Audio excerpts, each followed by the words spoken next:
de l'Église évangélique. Ensuite, on parlera mariage, deuil, baptême et Sainte Seine. Donc, doctrine de l'Église évangélique, mariage, deuil, baptême et Sainte Seine. Donc, doctrine de l'Église évangélique, mariage, deuil, baptême et Sainte Seine. Alors ce cours, ça va être un cours qui va avoir deux parties. Une première petite partie, on va parler de la doctrine. Qu'est-ce que c'est qu'une doctrine d'église? Parce que c'est important, nous allons le voir, bien, de connaître la doctrine de l'église, aussi que le pasteur explique la doctrine de l'église, de son église locale. Les gens sont dans une église et il y a certaines personnes, ils ne savent même pas quelle est la doctrine de leur église, quoi. Bon, sur certains sujets, on leur pose des questions, ils ne savent rien. Et puis la deuxième partie va être faite de sous-parties, entre guillemets, de plusieurs points. On va parler comment préparer un couple pour le mariage, comment faire une cérémonie aussi de mariage. Ça va être un cours très pratique. Je ne vous le ferai pas faire, mais je vais vous expliquer comment le faire, tout simplement. Et puis d'ailleurs, dans votre syllabus ou support de cours, vous avez le timing, par exemple, d'une cérémonie de mariage. Pourquoi? Parce qu'il faut savoir le faire. Et ça vous aidera si un jour vous êtes dans le ministère ou peut-être qu'un jour vous serez à côté de votre pasteur et votre pasteur, vous allez voir qu'il est un petit peu gêné parce que d'un seul coup, il doit célébrer un mariage, il n'a pas l'habitude. Vous dites, mais tu sais, à l'Institut biblique, voilà, j'ai eu ça, peut-être que ça peut t'aider. Savoir aussi faire un deuil, c'est important parce que, bien, en tant que pasteur, nous avons des gens que nous enterrons et on va voir qu'il faut avoir un message équilibré, il faut savoir quoi faire, comment le faire, etc. Il faut savoir aussi saisir une opportunité pour prêcher l'évangile. On parlera aussi des baptêmes, du baptême d'eau, comment administrer le baptême d'eau. On reverra un peu ce que c'est que le baptême d'eau et puis on verra comment administrer le baptême d'eau de manière pratique, préparer les candidats au baptême et puis les amener de manière pratique dans une organisation qui est déjà faite. Et puis finalement, nous terminerons par la Sainte Seine. Voilà, donc c'est tout un programme, c'est un cours qui va durer 6 heures, c'est pas un cours très très long, mais ça va vous montrer les aspects pratiques du ministère. Je vous rappelle que dans cette deuxième année, cette fin de deuxième année, eh bien, vous êtes là pour connaître tous ces aspects pratiques, des choses toutes simples, mais souvent on n'a pas de livre là-dessus, on ne trouve pas forcément certains enseignements. Alors on va voir d'abord la leçon numéro 1, qui est la doctrine de l'Église évangélique. Doctrine de l'Église évangélique.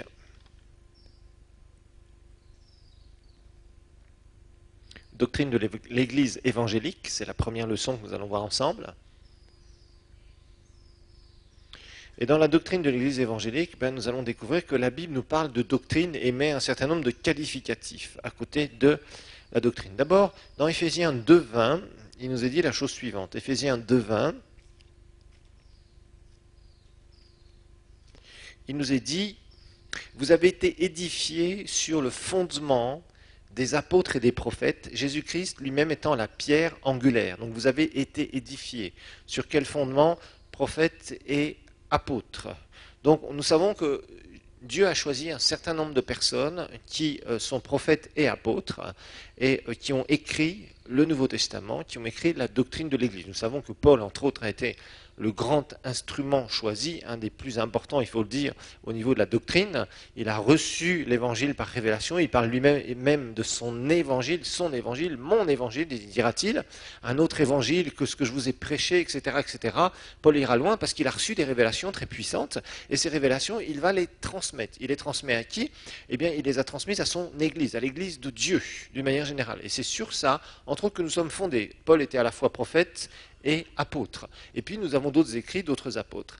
Alors maintenant, Paul va écrire beaucoup de recommandations à Timothée. Rappelez-vous que les épîtres à Timothée se sont nommées les épîtres quoi? Les épîtres pastorales, me semble-t-il. Les épîtres pastorales, 1 Timothée et 2 Timothée. Et là, il y a beaucoup de recommandations à Timothée, serviteur de Dieu, et en général, c'est beaucoup de recommandations aux serviteurs de Dieu, bien évidemment. Alors on va lire par exemple toutes les recommandations, enfin on va dire un certain nombre de recommandations, mais on va voir qu'il y a un paquet de recommandations à propos de la doctrine que Paul donnait à Timothée. Pourquoi? Parce que Timothée, bien, c'était son enfant dans la foi, mais il était déjà assez mature à l'époque où Paul va écrire 1 Timothée et 2 Timothée. Paul, dans 2 Timothée, nous dit qu'il va bientôt partir, c'est-à-dire il est proche de la fin de sa vie, nous le savons, vous avez étudié tout ça depuis bien longtemps, et en fait Paul va faire des recommandations doctrinales à propos de la doctrine, c'est-à-dire de l'enseignement. Je vous rappelle que le mot doctrine veut ni plus ni moins dire enseignement, c'est ce que ça veut dire, ça vient d'un mot grec qui veut dire enseignement. Alors regardons ensemble 1 Timothée chapitre 1 au verset 3 jusqu'au verset 10. Et là, Paul va nous parler de doctrine, donc enseignement. 1 Timothée chapitre 1 verset 3, comme je t'y ai exhorté, donc encouragé, à mon départ pour la Macédoine, demeure à Éphèse, afin de recommander à certaines personnes de ne pas enseigner quoi? D'autres doctrines, et de ne pas s'attacher à des fables et des généalogies sans fin qui favorisent des discussions plutôt que l'œuvre de Dieu dans la foi. Le but de cette recommandation, c'est un amour qui vient d'un cœur pur, d'une bonne conscience et d'une foi sans hypocrisie. Quelques-uns, s'en étant détournés, se sont égarés dans de vains discours. Ils veulent être docteurs de la loi et ne comprennent ni ce qu'ils disent, ni ce qu'ils affirment. Nous savons bien que la loi est bonne pourvu qu'on en fasse un usage légitime, et qu'on sache que la loi n'est pas faite pour le juste, mais pour les méchants, et les indisciplinés, les impies et les pécheurs, les sacrilèges et les profanes, les parricides, les matricides, les meurtriers, les débauchés, les homosexuels, les trafiquants d'esclaves, les menteurs, les parjures, et tout ce qui en outre est l'opposé de la saine doctrine. Donc Paul ici nous parle qu'il y a bien une saine doctrine, une doctrine qui rend en meilleure santé. C'est ça que ça veut dire, ni plus ni moins. Une saine doctrine. Ensuite, 1 Timothée chapitre 4. Donc toujours dans Timothée. Dans 1 Timothée, franchement, Paul va parler beaucoup de doctrine. 1 Timothée chapitre 4 au verset 1, il est dit, mais l'Esprit dit expressément que dans les derniers temps, quelques-uns abandonneront la foi pour s'attacher à des esprits séducteurs, à des doctrines de démons. Donc il y a bien des enseignements doctrinaux qui sont insufflés ou entre guillemets inspirés par quoi? Par des démons, par des mauvais esprits. C'est clair. Donc Paul nous parle au début de la saine doctrine, de ne pas s'en écarter. Il nous dit aussi, chapitre 4, attention, il y a aussi des doctrines de démons. Au verset 6 du même chapitre, 1 Timothée 4, verset 6, en exposant cela aux frères, tu seras un bon serviteur du Christ Jésus, nourri des paroles de la foi et de la bonne doctrine que tu as exactement suivie. Donc du bon enseignement que tu as exactement suivi. Donc on parle de bonne doctrine. Ensuite, chapitre 6, au verset 1, toujours 1 Timothée. 1 Timothée 6, 1. Il est dit que tous ceux qui sont sous le joug de l'esclavage estiment leur propre maître comme digne de tout honneur, afin que le nom de Dieu et que la doctrine ne soient pas calomniés. Au verset 3, il est dit, si quelqu'un enseigne autrement et ne marche pas selon les saines paroles de notre Seigneur Jésus-Christ, ou la saine doctrine de notre Seigneur Jésus-Christ, et selon la doctrine conforme à la piété, il est enflé d'orgueil. Donc on parle ici de doctrine conforme. D'accord? Ensuite, au 2 Timothée, chapitre 4 au verset 3, 2 Timothée 4 au verset 3.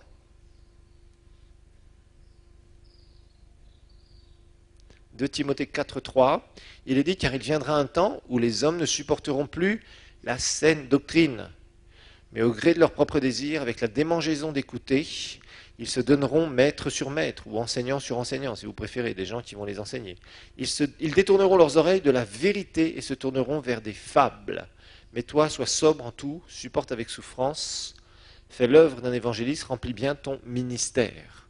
Donc on s'aperçoit d'une chose, c'est que Paul voulait absolument que Timothée soit alerté pour garder la bonne doctrine, la saine doctrine, de ne pas s'en écarter. Donc il est en train de l'avertir, de lui dire, fais attention. Il y a des gens, ok, toi tu as eu une saine doctrine, tu as eu un certain enseignement, qui est basé sur un certain nombre de choses, de vérités très importantes. Il ne faut pas que tu t'en écartes ni à droite ni à gauche, mais tu dois rester dans les fondations de ce que tu as écouté, et tu dois marcher dans cette saine doctrine, parce qu'il y a des esprits démoniaques qui essayent de détourner les gens, etc., etc. Il y a des gens, par leur chair, qui acceptent n'importe quoi, parce que ça leur fait plaisir, parce qu'ils ont envie de, etc., etc., etc. Donc, c'est pour ça que j'ai voulu que vous puissiez avoir des fondations, je dirais, globales, générales. Hein. Si vous, par exemple, vous regardez des ministères sur Internet qui présentent leurs églises, vous verrez souvent, ils vont marquer leur doctrine. Ils vont marquer ce en quoi ils croient, ce que nous croyons. Par exemple, ils mettent un onglet spécial sur les sites Internet, et dessus, vous avez tout ça. Si, par exemple, vous appartenez à une église, normalement, il devrait y avoir une doctrine. Normalement, ça doit être accompagné dans le règlement d'ordre intérieur. On parle de doctrine, on en a touché quelques mots. Je vous avais dit qu'on aurait un cours aussi là-dessus. Et en fait, on doit en parler, parce que la doctrine, c'est ce en quoi on croit et ce en quoi on ne croit pas. Parce que parfois, il y a des églises qui dévient. Et à partir du moment où elles dévient, on peut dire hey, attention, ici c'est dangereux. On n'était pas fondé sur ça au départ. Donc c'est important d'avoir la doctrine. Alors, je vais vous montrer, en fait, dans ce que je vous ai préparé ici, c'est un peu un résumé de pas mal de choses que vous avez eues à droite et à gauche. Mais une doctrine, quand vous écrivez une doctrine d'une église, vous n'allez pas en mettre 10 livres. Vous allez en mettre quelques pages, histoire de résumer ce en quoi vous croyez. Et je vais vous montrer, d'ailleurs, je vais faire des commentaires sur les papiers que vous avez eus là. On vous a distribué volontairement justement ces papiers-là. Et je vais vous montrer qu'il y a une progression. Il y a les églises évangéliques classiques, ils ont une doctrine commune. Après, il y a l'église pentecôtiste qui a construit sur les évangéliques classiques, mais qui montre qu'ils croient dans la guérison, etc. Et il y a les charismatiques qui sont un peu plus larges au niveau doctrinal. Alors voilà la doctrine évangélique classique. La doctrine évangélique classique, le premier point toujours que l'on met, c'est évidemment sur Dieu, la foi en Dieu, c'est-à-dire qui est Dieu. D'accord ?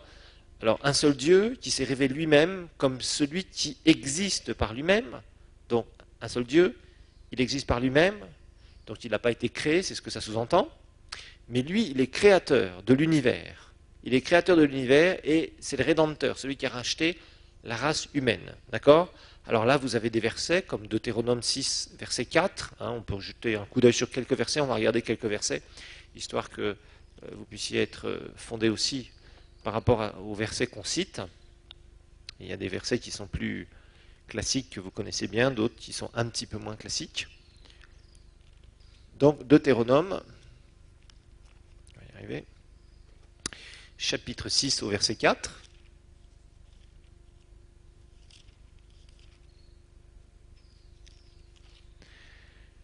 Où Dieu dit, tu aimeras l'Éternel ton Dieu de tout ton cœur, de toute ton âme et de toute ta pensée. Tu aimeras l'Éternel ton Dieu.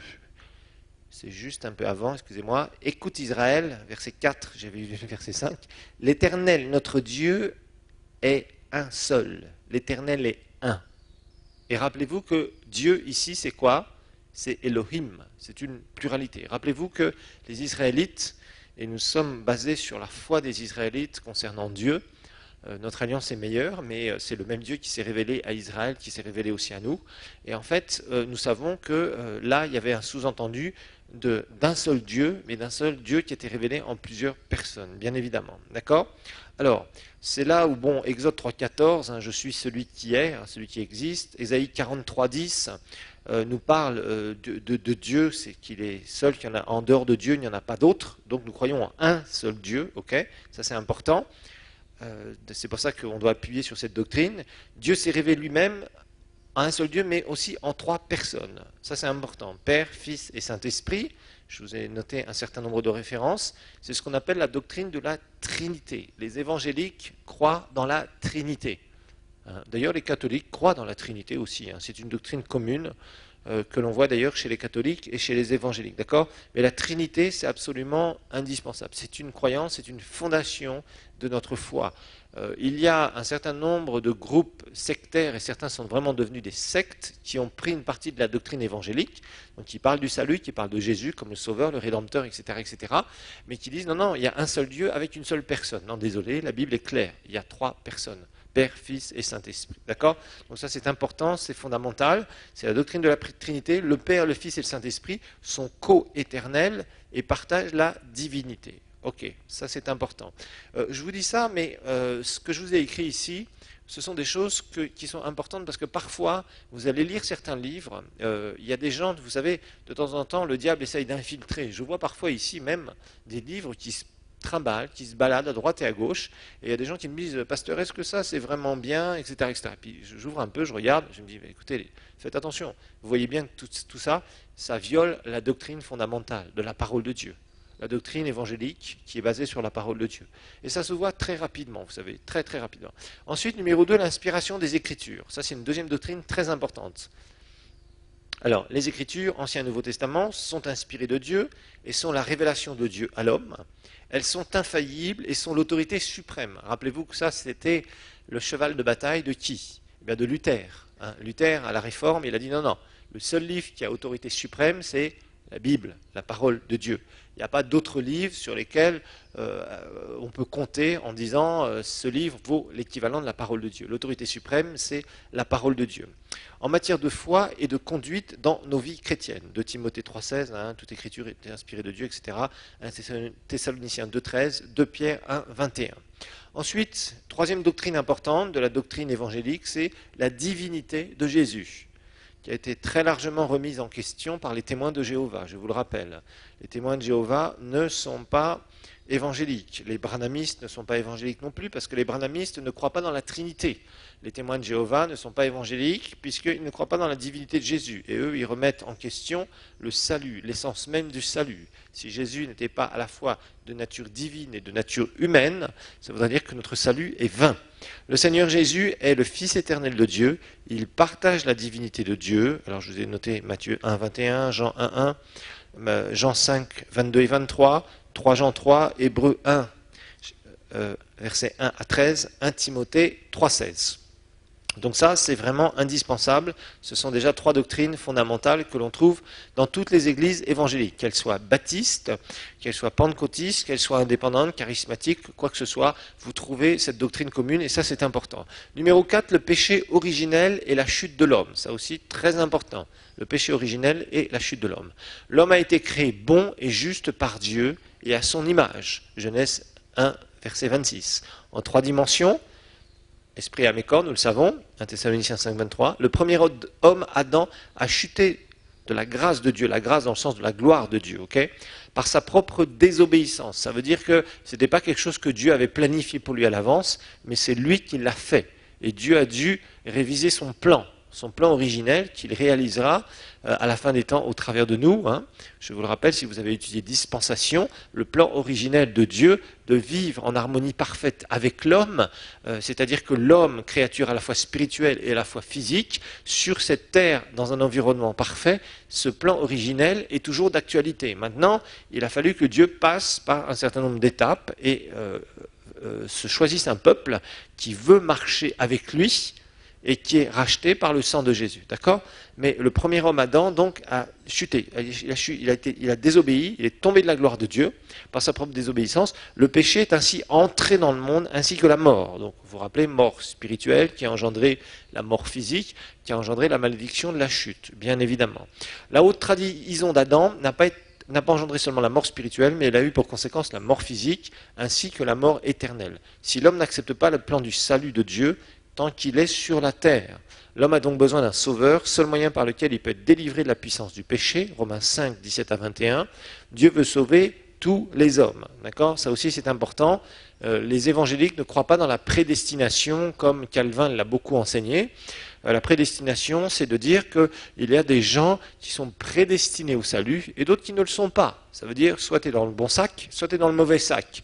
Si tu es dans le mauvais sac, tu ne pourras jamais être sauvé. Et ça contredit totalement ce que Timothée nous dit. Dieu veut sauver tous les hommes, nous le savons. Maintenant, il y a des gens qui ont un cœur dur, il y a des gens qui ne cherchent pas Dieu. Pourquoi et comment ça, c'est leur responsabilité. Parce que Dieu nous dit clairement que dans la nature, il y a la gloire de Dieu. On voit la gloire de Dieu qui a été manifestée. Dans la nature, il y a la touche de Dieu, la main de Dieu. C'est vrai que la nature a été corrompue par le péché. Ça, c'est très clair.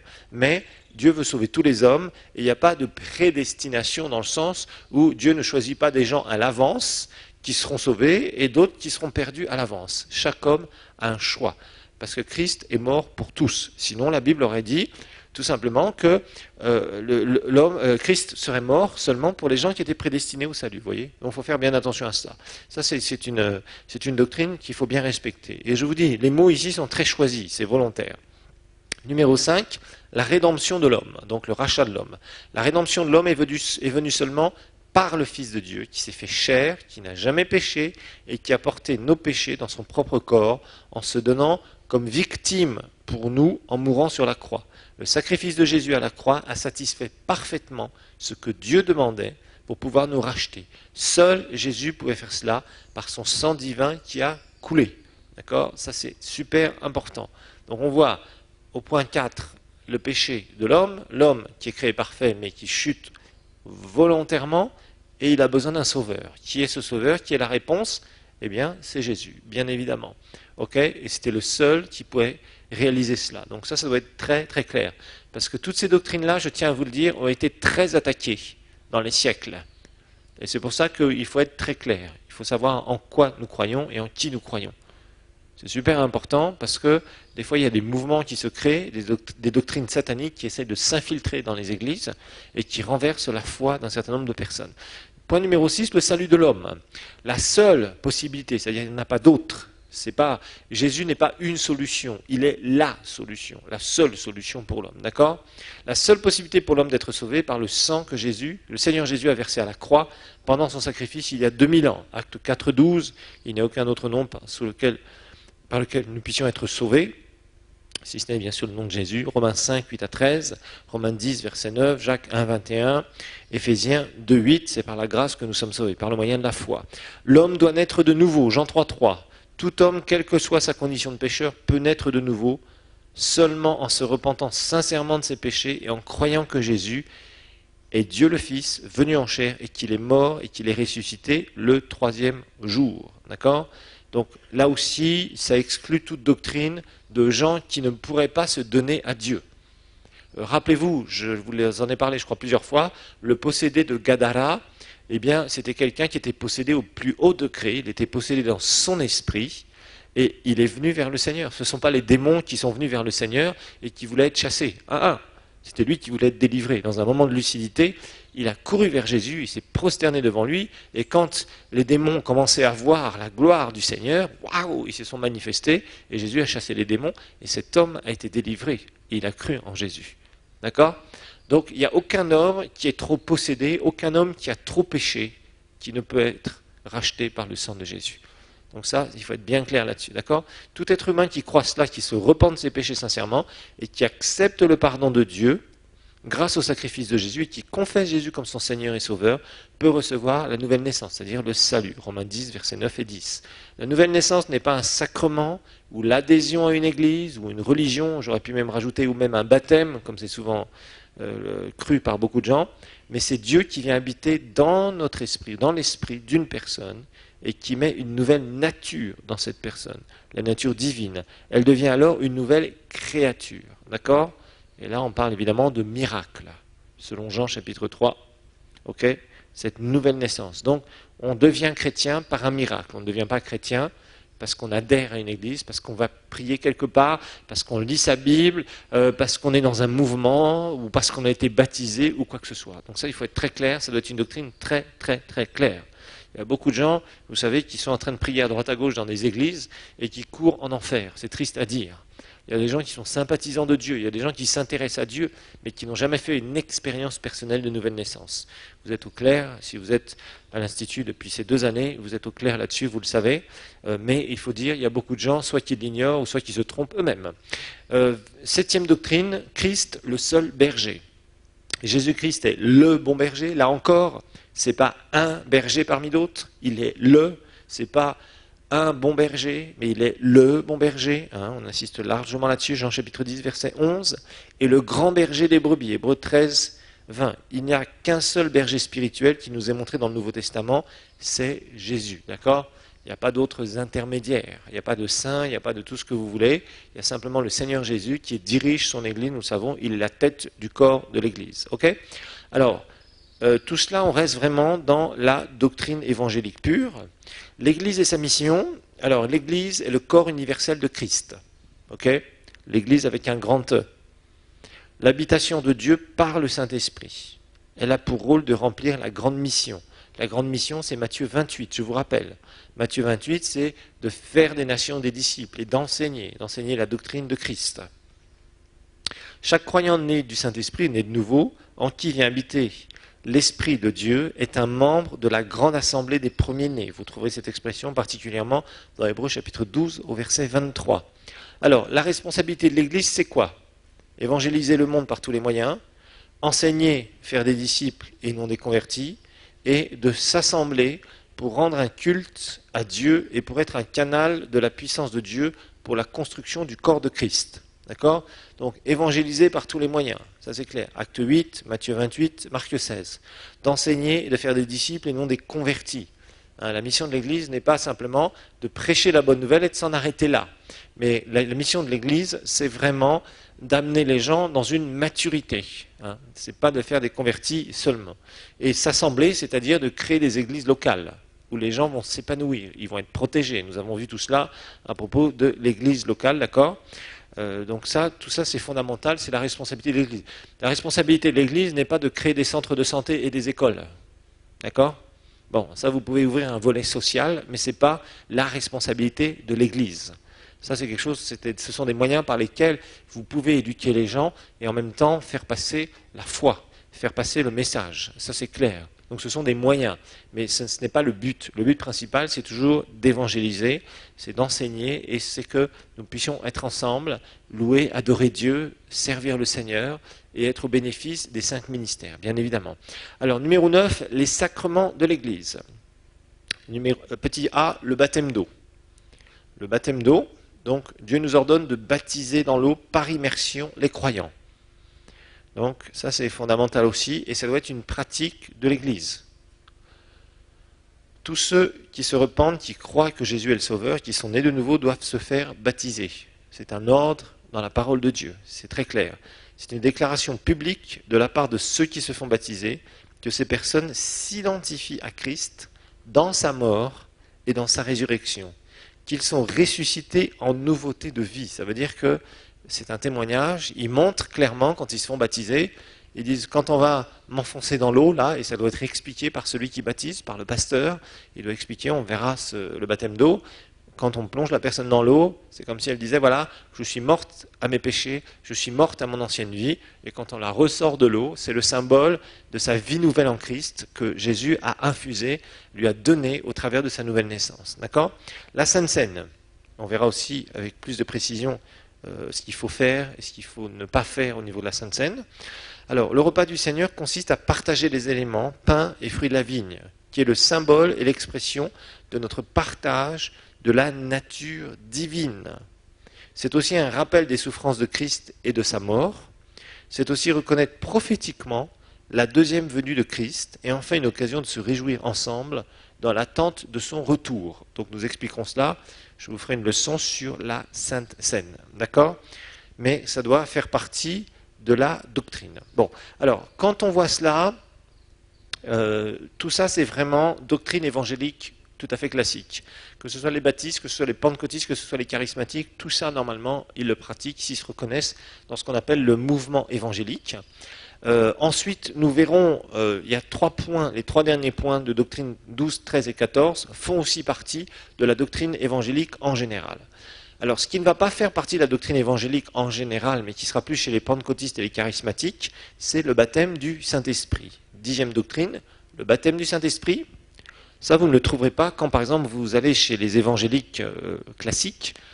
On vous dira que le baptême du Saint-Esprit, en fait, c'est la nouvelle naissance. Voilà ce qu'on vous dira. Okay, ce qui n'est pas le cas quand on étudie la parole de Dieu. Alors, le baptême du Saint-Esprit est une expérience. C'est une mesure de l'Esprit de Dieu qui vient sur un croyant qui est déjà né de nouveau. Cette expérience dans la présence du Saint-Esprit est toujours accompagnée d'un signe que l'on appelle le parler en langue, selon que l'Esprit donne de s'exprimer à la personne qui est baptisée dans le Saint-Esprit. D'accord ? Acte 2, verset 4. Donc je vous rappelle, et ça c'est vraiment les pentecôtistes, je vous rappelle dans l'histoire de l'Église, on l'a fait, qui ont ramené ça au début du XXe siècle, et c'est un grand mouvement qui s'est répandu très rapidement dans le monde entier. Et les pentecôtistes, dans leur doctrine, parce qu'ils ont écrit justement, pour que ce soit clair, ils disaient toujours que le parler en langue, c'est le signe initial, c'est-à-dire le signe qui prouve qu'une personne est baptisée du Saint-Esprit. D'accord? Et je suis complètement, totalement d'accord avec cette expression justement de signe initial. Voilà. Alors cette expérience vient après la nouvelle naissance et on est distinct. Alors je dis bien après parce que parfois il y a certains milieux, entre autres charismatiques, hein, je vous le dis, par exemple, j'ai entendu dans certaines réunions de catholiques charismatiques entre autres, qui parfois sont clairs, parfois ne sont pas au clair, certains disent non, recevez l'effusion du Saint-Esprit. Non, on ne reçoit pas ce qu'ils appellent l'effusion du Saint-Esprit, c'est-à-dire le baptême du Saint-Esprit avant la nouvelle naissance.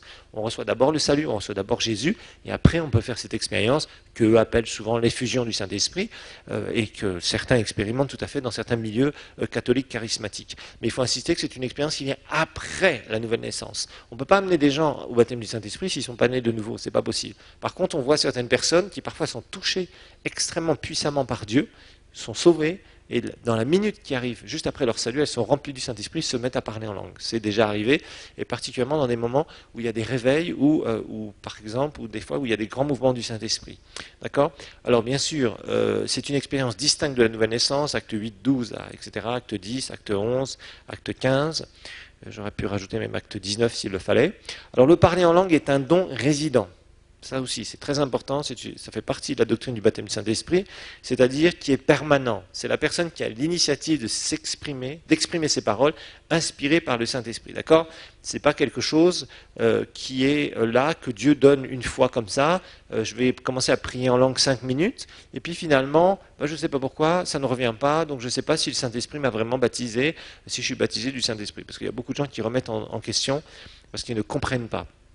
Ok? Alors ensuite, le parler en langue est un langage qui ne peut pas s'apprendre comme une langue naturelle, mais il vient de notre esprit. Rappelez-vous que c'est un miracle vocal. Vous avez été bien enseigné, mais c'est important de le remettre en forme. C'est ce que j'ai voulu faire ici. Hein. Ce n'est pas un cours pour vous réenseigner la doctrine que vous connaissez bien, c'est simplement un résumé des doctrines que vous connaissez, que vous avez vues dans la parole de Dieu et qu'on a étudié ensemble. D'accord? Le baptême du Saint-Esprit donne accès aux dons spirituels et amène un revêtement de puissance. Voilà. Donc acte 1, versets 4 à 8, et 1 Corinthiens 12, versets 1 à 31. Alors la guérison divine, 11e point. Ça, la guérison divine, c'est la même chose. Ça a été restauré chez les pentecôtistes, au travers du mouvement de Pentecôte, quand ils étaient vraiment dans le feu du réveil. Il est vrai que le mouvement de Pentecôte a beaucoup perdu ces 40, même 50 dernières années, parce que jusque dans les années 1950, 1960, franchement, ils ont fait beaucoup de travail dans le monde entier, et nous l'avons étudié dans l'histoire de l'Église. Au bout d'un moment, dans les années 70, Dieu voulait donner un souffle nouveau, et ils se sont beaucoup fermés à tout ce qui était nouveau, parce qu'ils étaient déjà assez importants, et c'est un peu dommage, parce qu'ils avaient toute une structure qui aurait pu exploser et aller dans une autre dimension encore. Alors la guérison divine, vous ne le trouverez pas non plus dans la doctrine évangélique. La doctrine évangélique classique vous dira souvent, bien, la guérison divine, bah oui, c'est la souveraineté de Dieu. Ça veut dire, priez, si Dieu veut vous guérir, il va vous guérir. Si Dieu ne veut pas vous guérir, il ne vous guérira pas.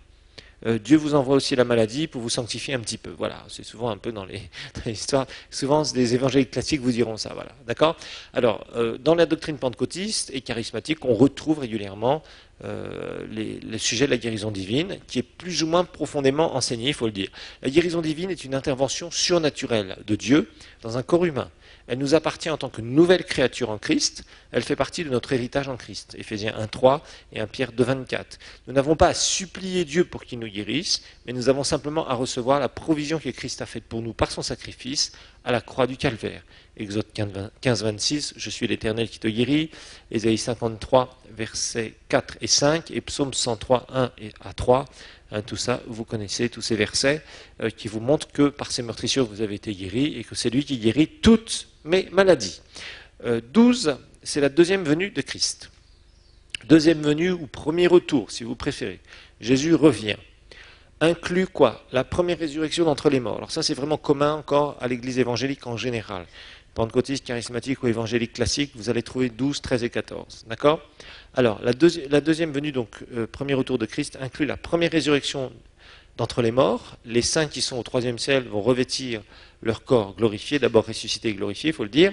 L'enlèvement de l'Église dans les airs à la rencontre du Seigneur, 1 Thessaloniciens 4, 11 et 16, suivi par le retour physique et visible de Christ avec tous ses saints, l'Église, pour régner avec lui pendant 1000 ans. Alors il y aura là j'ai un peu résumé, et l'établissement de la paix universelle sur la terre pendant 1000 ans. Donc en fait, les évangéliques croient et sont tout à fait d'accord, Jésus revient, il prend son Église, il y a la tribulation, 7 ans plus tard, il revient une deuxième fois avec nous, il va détruire l'Antichrist, vous l'avez vu dans Dispensation, et après, pendant 1000 ans, il va régner à Jérusalem, et nous régnerons avec lui, et la terre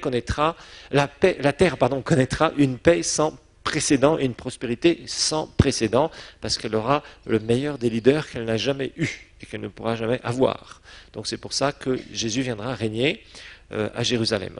Alors, 13, le jugement final. Il y aura un jugement final des pécheurs qui ressusciteront lors de la deuxième résurrection. Ils seront jugés selon leurs œuvres. Tous ceux qui ne seront pas inscrits dans le livre de vie, ainsi que le diable, les démons, la bête et le faux prophète, seront jetés dans le lac de feu et de soufre, qui est la seconde mort, la mort éternelle. Ce sera là leur punition. Donc nous avions étudié cela, la GN, je vous rappelle, Matthieu 25, 46, Marc 9, 43 à 48, Apocalypse 19, 20, Apocalypse 20, 11 à 15, Apocalypse 21, verset 8. Tout cela nous parle de ce jugement dernier. Donc le jugement dernier concerne bien sûr les pécheurs, nous le savons. Donc il n'y a pas de possibilité de salut entre les deux. Quelqu'un qui meurt physiquement, c'est fini, nous le savons. Il n'a pas d'autre possibilité d'accepter le Seigneur. Il n'y a pas de purgatoire, il n'y a pas de choses comme ça. Nous sommes au clair vis-à-vis de toutes ces doctrines. Alors 14e point, des nouveaux cieux et une nouvelle terre.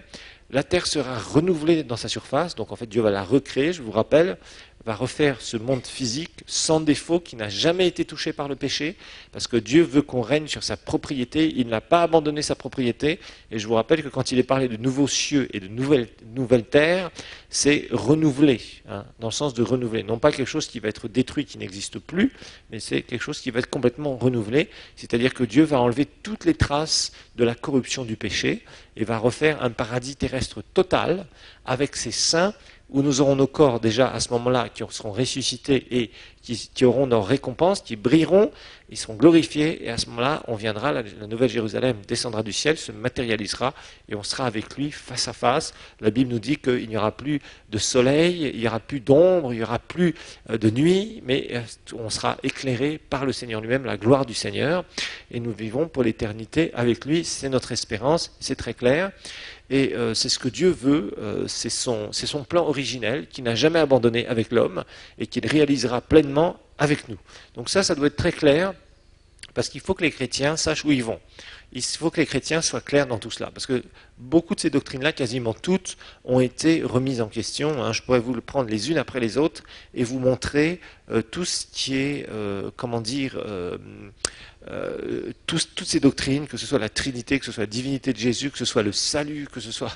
tout est remis en question. Le baptême de l'Esprit, la guérison divine, la fin des temps, etc. etc.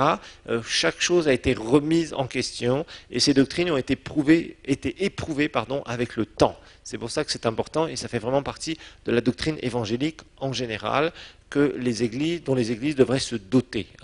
Nous récupérons à droite à gauche ces doctrines-là parce que nous savons que souvent il y a des gens qui ont déjà écrit tout cela, il y a juste à le reprendre et le mettre dans nos églises. Mais il est important que les chrétiens sachent en quoi ils croient. C'est important parce que des fois il y a des gens qui sont troublés. Moi, je me souviens, un jour, une sœur était venue me voir, elle m'a dit, mais je ne comprends pas, il y a des gens qui sont venus à mon bureau, ils ont fait des réunions de prière, on était invités, c'était intéressant, on priait, ils prient bien, etc., etc. Et puis, au bout d'un moment, ils m'ont dit, mais est-ce que tu es baptisé dans l'eau? Et ils ont commencé à mettre un doute chez cette sœur. Ils l'ont détourné, d'ailleurs, je me souviens très bien. Et je l'avais prévenu, j'avais dit fais attention, ces gens-là sont là pour détourner. Et en fait, ces gens-là recrutaient, ils avaient ouvert une église, ils recrutaient des gens en allant d'endroit en endroit, ils s'infiltraient à droite à gauche dans les bureaux, cherchant des gens sauvés, en leur disant ni plus ni moins, si vous n'êtes pas baptisé, vous n'êtes pas sauvé, baptisé dans l'eau, en s'appuyant des fameux versets de Marc. Et comme souvent c'est des gens qui sont mal affermis, parce que quelqu'un qui n'est pas baptisé en général dans l'eau, c'est quelqu'un qui n'est pas très affermi dans le Seigneur. Ça veut dire que c'est quelqu'un qui n'est pas passé par un certain nombre d'obéissances de base du Seigneur. Et en fait, cette personne, eh bien, a commencé à douter. Et vraiment, elle doutait, elle doutait. Je dis, non, tu es sauvé par la foi, par la grâce. Oui, mais ils m'ont montré ce verset-là, et ce verset-là, et ce verset-là. Et comme c'est une personne qui ne savait pas interpréter la Bible, eh bien, ces gens-là ont travaillé sur elle et ils l'ont détournée. Et c'est d'ailleurs une église, je ne sais même pas ce que c'est devenu d'ailleurs. Vous savez, ces gens-là qui construisent sur du genre, j'essaie de piquer à droite, à gauche des brebis, j'essaie de piquer à droite, hop, hop, ici, ici, ici, et je constitue une nouvelle église. En général, ils vont pas loin, parce que la fondation de leur église est déjà pourrie. Voilà.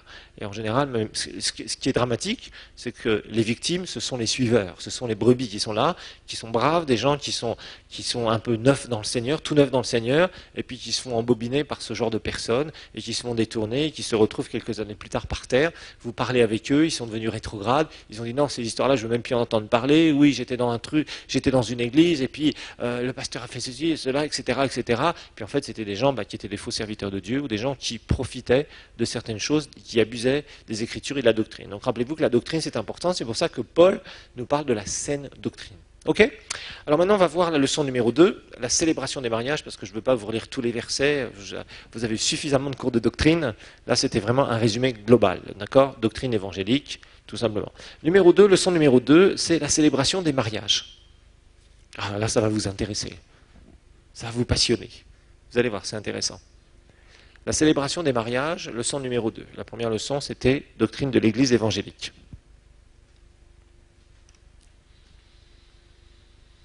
La célébration des mariages. Alors là, on va voir un petit peu qu'est-ce qui est impliqué dans un mariage chrétien. Qu'est-ce que ça veut dire? Parce que je sais que vous avez une sacro-sainte expression ici. Il faut qu'un pasteur bénisse mon mariage. Je sais que c'est une expression très typique, mais en fait, qu'est-ce que ça veut réellement dire finalement? Donc on va découvrir qu'est-ce qu'un mariage chrétien, comment ça doit être préparé par un pasteur, et comment, dans les grandes lignes, ça devrait être célébré, pour que tout se passe bien. Parce qu'un mariage chrétien, normalement, ça devrait être une fête. Ça devrait être une célébration. Deux enfants de Dieu qui s'unissent dans le Seigneur, qui pensent vraiment qu'ils sont faits l'un pour l'autre. Ils ont envie de marcher ensemble pour construire quelque chose, un projet ensemble. Et ça devrait être une fête pour le corps de Christ, mais aussi pour les familles. Et malheureusement, parfois, des fois, ce n'est pas du tout une fête, il faut le dire. Parce qu'il y a un certain nombre de problèmes qui viennent là, et qu'on rencontre, et il faut expliquer certaines choses. Parce que quand vous êtes pasteur, vous allez célébrer les mariages, et quand on fait appel au service de l'Église, parce qu'en fait, célébrer un mariage, c'est faire appel au service de l'Église. Et quand on fait appel au service de l'Église, eh bien, il va falloir mettre des règles. Le pasteur doit avoir un certain nombre d'exigences. C'est à lui de déterminer les règles, de dire, voilà, eh bien, si vous voulez vous marier dans l'Église, voilà ce que moi, je demande. Et ça, c'est normal. Pourquoi? Parce que si le mariage est fait par un pasteur, le pasteur, lui, il va être représentant de son Église. Il engage son Église. Si le mariage est clair, il n'y a pas de problème, c'est une fête pour tout le monde. Si le mariage n'est pas clair, qu'est-ce que le pasteur fait? Eh bien, il va donner une mauvaise réputation à qui? À son Église. Et les chrétiens vont lui dire, tu sais, pasteur, tu as marié telle personne, tu as fait ça, mais tu sais, c'est des gens, apparemment, qui t'ont eu, ou c'est des gens qui, finalement, ne vivaient pas dans la sainteté, ou ont fait ceci, ou ont fait cela, ou tu ne savais pas ce qui s'est passé avant, etc. Et en fait, vous entachez l'Église. Et en entachant l'Église, rappelez-vous d'une chose, vous entachez le nom du Seigneur. Donc, un pasteur doit savoir que s'il marie des gens, il prend une responsabilité, et le peuple de Dieu, son peuple qu'il dirige, eh bien, il doit aussi savoir que le pasteur veut faire des choses qui sont conformes et qui sont, je dirais, qui vont être une bénédiction pour l'Église aussi, parce qu'il représente l'Église. Si un pasteur commence à faire n'importe quoi, à marier n'importe qui, n'importe comment, l'Église va avoir une réputation de quoi? Une mauvaise réputation. Et les chrétiens, je vous rappelle que les chrétiens aiment une chose, que leur Église ait une bonne réputation. Il n'y a aucun chrétien qui aime à ce qu'on vienne le voir, ou qu'on lui parle, qu'on le rencontre au travail, ou je ne sais pas moi, à la maison, ou des amis comme ça dans une discussion en disant « Ah, j'ai entendu dire que ton Église... » Ça, c'est agréable pour aucun chrétien. Personne n'aime ça. Parce que on en fait partie. C'est un peu comme si on crachait sur une partie de nous-mêmes. Voilà, donc c'est pas agréable. Donc à partir du moment où un pasteur va célébrer un mariage, il faut qu'il les fasse dans les règles de l'art. Il y a des choses, il y a des exigences que le pasteur doit imposer. Et c'est au pasteur de clairement dire aux futurs époux, voilà qu'est-ce que vous devez faire. Parce qu'il y a des gens qui vous manipulent. Il y a des gens qui viennent vous voir, bon pasteur, bonjour, ça va, voilà, je suis venu vous voir aujourd'hui parce que je vais me marier tel jour. Alors vous leur dites, oui, vous vous mariez où? Dans votre église. Ah, j'étais pas au courant. Vous voyez, il y a des gens parfois qui sont comme ça. En fait, ils essaient de vous manipuler, ils sont là et ils veulent vous faire faire des choses. Et vous leur dites, mais attendez, doucement, il y a des procédures dans l'église. Ah oui, mais on a décidé de se marier ce jour-là. Oui, mais attendez, il y a des procédures dans l'église. Et les gens parfois ont du mal à comprendre. Certaines personnes ont du mal à comprendre. Ils viennent là, ils vous mettent devant un fait accompli. Oui, mais on a déjà prévenu les familles, tout est prêt, etc. Oui, désolé, mais je ne suis pas prêt pour vous. Et à ce moment-là, il faut être clair. Donc il va falloir préparer les gens. Ce n'est pas toujours facile. Donc il y a des conditions, il y a des procédures. Et ça va demander un peu de temps. Il faut amener les gens à comprendre qu'un mariage, bien se préparer, ça sera un atout pour le réussir. Je vais vous montrer que la plupart des gens se marient sur un coup de tête et des années plus tard, ils regrettent énormément. Et quand on est engagé dans le mariage, c'est difficile parce qu'on ne peut pas faire marche arrière. Alors, le pasteur doit d'abord comprendre qu'il doit avoir un rôle de conseiller. Donc le pasteur doit être le conseiller des futurs époux. Et c'est lui qui dit, ça doit se passer comme ça. Il détermine les règles. Les futurs époux ne déterminent pas les règles. Donc le pasteur, il ne doit pas aller fouiller dans la vie des chrétiens qui veulent se marier, mais il doit quand même faire attention parce que il doit avoir un minimum de renseignements et de recommandations. Parce que vous verrez, parfois ça pose un certain nombre de problèmes. Il y a des gens qui viennent vous voir, qui veulent se marier, et en général, moi, quand j'entends on voudrait se marier, mais on voudrait se marier rapidement, je me dis ah, attention. Triste à dire. Non, il n'y a pas de précipitation. Dans un mariage, il ne faut pas que les choses soient précipitées. On ne va pas voir le pasteur pour se marier la semaine prochaine, ce n'est pas possible. Parce que le pasteur, il doit préparer les personnes. C'est son rôle. Il ne doit pas s'ingérer dans la vie des personnes, mais il doit les préparer. Il doit les recevoir plusieurs fois. Je vais vous expliquer un peu certaines procédures qui permettent quand même de voir les choses. Vous savez, on a le Saint-Esprit, on exerce un ministère. Et des fois, vous voyez des gens, et vous sentez vraiment, c'est du Seigneur. Il y a d'autres fois, vous voyez des gens, vous recevez des gens qui veulent se marier, et vous êtes gênés. Et vous leur dites, bon. Puis il y a des fois, vous êtes extrêmement gênés. Et là, vous dites, tiens, il y a quelque chose qui tourne pas rond. Parce que Dieu nous donne du discernement, il nous donne de la sagesse. Et parfois, eh bien, le temps amène des choses à être révélées, bonnes ou mauvaises, tout simplement. D'accord? Alors, il faut absolument que le pasteur prépare ces personnes. Donc il va y avoir des choses qu'il faut dire, il y a des questions qu'il faut poser aux futurs époux. Et là, je vais vous donner des questions typiques pour préparer les futurs époux. Vous allez me dire, moi, je ne célébrerai jamais de mariage. Ne dites jamais, jamais, jamais, parce que parfois, vous savez, moi, j'aurais jamais imaginé que je marierais des gens un jour, jamais. Et j'ai marié ma fille, et j'ai marié des meilleurs amis, j'ai marié des gens, et des fois je me suis déplacé pour faire des mariages dans certaines parties du monde.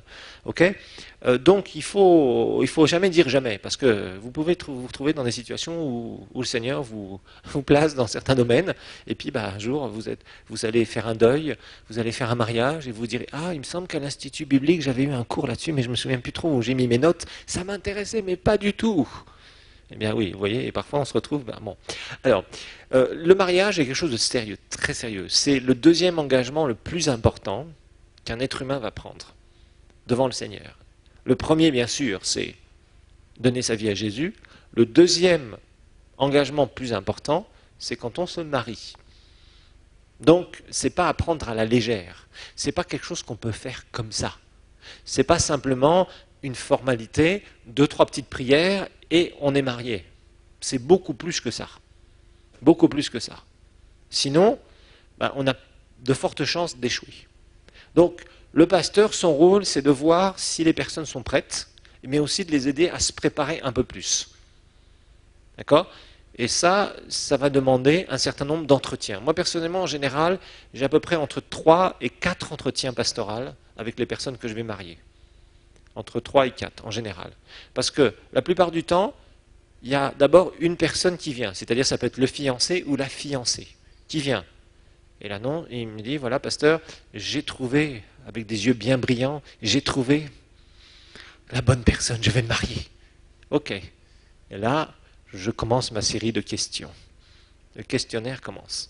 Mais souvent, ce que je dis à la personne, je m'enquière de la situation et je dis à la personne, bon, je voudrais vous recevoir tous les deux. D'abord, je donne des choses très générales. Je regarde un peu la situation, savoir quelle est la personne, soit la fille ou soit le garçon. Évidemment, je pose quelques questions sur est-ce qu'il est sauvé, etc., etc. Et après, ce que je leur dis, c'est revenez me voir, mais à deux. Parce que je ne donne jamais des informations que l'un ou l'autre va transmettre à l'autre en mon absence. Je vais être sûr que les deux entendent bien ce que je vais dire. Parce que parfois, la transmission des informations ne se fait pas tout à fait bien. Vous comprenez ce que je veux dire? Ok. Alors, la préparation. La préparation, numéro 1, la préparation du futur couple.